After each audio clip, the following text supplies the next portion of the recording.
दोस्तों को सलाम। 5th जनरेशन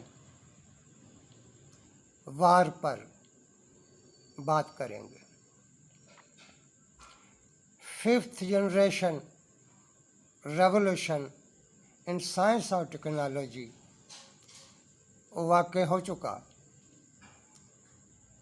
ये साइंस और टेक्नोलॉजी में 5वां बड़ा इनकलाब है। इस बुनियाद पर 5th जनरेशन वार शुरू हो चुकी है। हमारा अहद डिजिटल टेक्नोलॉजी का अहद है और 5th जनरेशन वार का अहद है। इस जंग में हमने ये देखना है कि फरीक कौन है और इस जंग के मसाइल क्या हैं, किस तरह से इनका कोई हल निकल सकता है या क्या हम इस जंग से कैसे बच सकते हैं। अगर इसकी नौइयत को देखा जाए तो जंग रियासत पर हमला है, ऑफशोर कंपनियों का हमला है। इस जंग में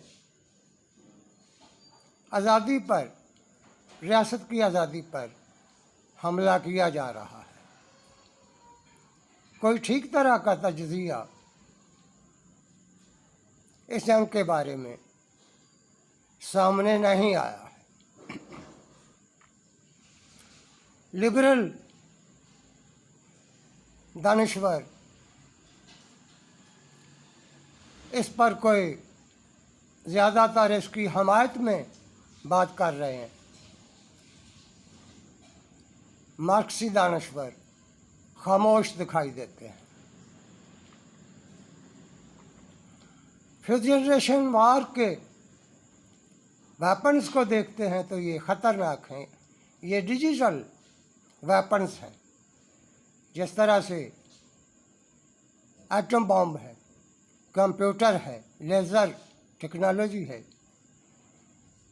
साइबर वार टेक्नोलॉजी है, ड्रोन है। ये इस जंग के हथियार हैं।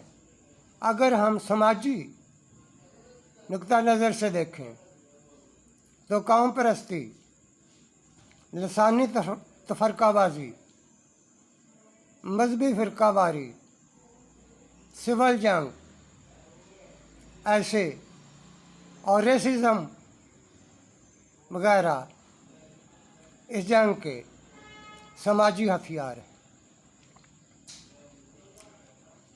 तीसरा इनकलाब साइंस और टेक्नोलॉजी में जब तीसरा इनकलाब आया था, उसके नतीजे में जदीदियत आई थी। यूरोप सनती इलाका बन गया था, सनती इनकलाब आ गया था यूरोप में तीसरे साइंसी इनकलाब के नतीजे में। उसका एक बुरा नतीजा ये निकला कि कॉलोनियलिज़म आ गया। कॉलोनियलिज़म की जंग में हिंदुस्तान पर अंग्रेज़ों ने कब्ज़ा कर लिया। हिंदुस्तान अंग्रेज़ों की कॉलोनी बन गया। यहाँ उन्होंने एक गद्दार तबका पैदा किया। ये जागीरदार तबका था। हम जानते हैं कि जागीरदार तबका अंग्रेज़ों का वफ़ादार था, अपनी धरती का गद्दार था, अवाम का मुखालिफ था, जिसके बदले में अंग्रेज़ों ने इस गद्दार तबके को जागीरों की सूरत में इनाम दिया। इनकी नस्लें आज भी पाकिस्तान पर हुक्मरान है। पांचवें इनकलाब में एक नया तबका पैदा हुआ है। ये डिजिटल इनकलाब है। ये पोस्ट मॉडर्न साइंस और टेक्नोलॉजी का इनकलाब है। इस इनकलाब ने भी एक गद्दार तबका पैदा किया है। ये तबका ऑफशोर कंपनियों का मालिक है। इसके मफादात भी रियासत के साथ नहीं है, बल्कि रियासत मुखालफ है। हम देखते हैं, तारीख से हमें सबक यही मिलता है कि जब भी साइंस और टेक्नोलॉजी में इनकलाब आता है, उसके साथ ही बहरान आता है, गुर्बत बढ़ जाती है, जंग भी आ जाती है। और जिस जंग का हम सामना कर रहे हैं, जिस बहरान का हम सामना कर रहे हैं, जिस बढ़ती हुई मुआशी पसमानदगी और मुआशी इस्तेसाल का हम सामना कर रहे हैं, दरअसल ये तारीख का एक तसलसल है।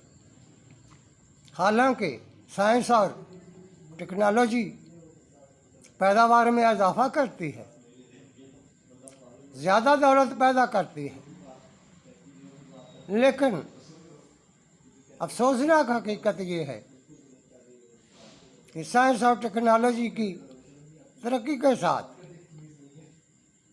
गुर्बत में इजाफा हो जाता है। दूसरी आलमी जंग में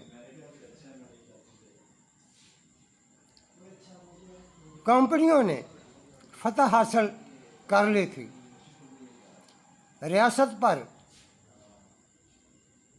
फतह हासिल कर ली थी। कंपनियों का कब्ज़ा हो गया था। दूसरी आलमी जंग में कौमी मईशत पर कंपनियों का कब्ज़ा हो गया था। इसका जिक्र मार्क्स कर चुका था। इस पर लेनिन बहस भी कर चुका था। अब सूरत हाल ये थी कि कंपनियों ने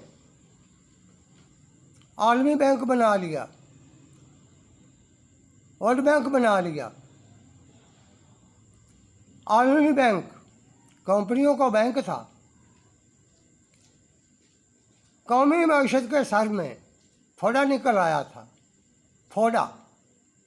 अब ये फोड़ा कैंसर बनकर सारी दुनिया में फैल गया है। कंपनियों का सदर मुकाम अमेरिका है। पेका कंपनियों का लंदन है। सदर ट्रम्प दुहाई दे रहा है कि अमेरिका में जमहूरियत को खतरा है। अमेरिका पर साम्राज्य का कब्जा है। ये सदर ट्रम्प कह रहा है। इससे वाज़ेह होता है कि हमारे अहद का साम्राज्य ऑफशोर कंपनियों का आलमी निज़ाम है। शुक्रिया।